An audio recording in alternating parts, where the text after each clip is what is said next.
Quand je fais des pommes de terre comme ça, tout le monde me demande la recette. Ici, j'ai 3 pommes de terre moyennes déjà cuites et à l'aide d'un presse-purée, je vais très bien les écraser jusqu'à ce qu'elles se transforment en purée. Maintenant, je vais l'assaisonner avec du poivre noir au goût, une cuillère à café de sel, une cuillère à café d'origan. J'ajouterai aussi un œuf entier, 100 g de jambon haché. J'ajouterai aussi du persil au goût, 3 cuillères à soupe de fécule de maïs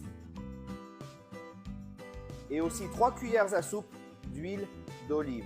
Cette recette est très simple, super délicieuse et je suis sûr que vous adorerez le résultat final.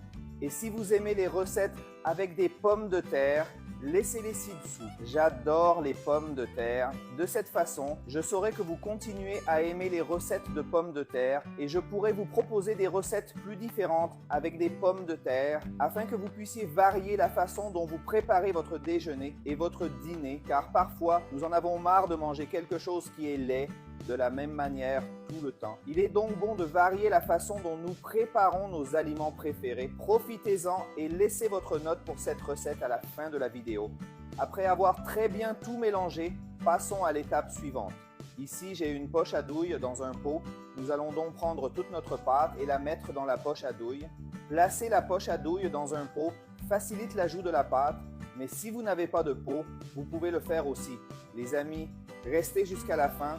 Je suis sûr que vous allez adorer le résultat de cette recette de pommes de terre. Voici à quoi ressemble notre poche à douille avec la pâte de pommes de terre.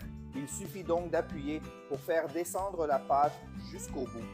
Maintenant, dans une poêle avec de l'huile très chaude, nous allons ajouter notre pâte de pommes de terre en la coupant à l'aide de ciseaux de cuisine.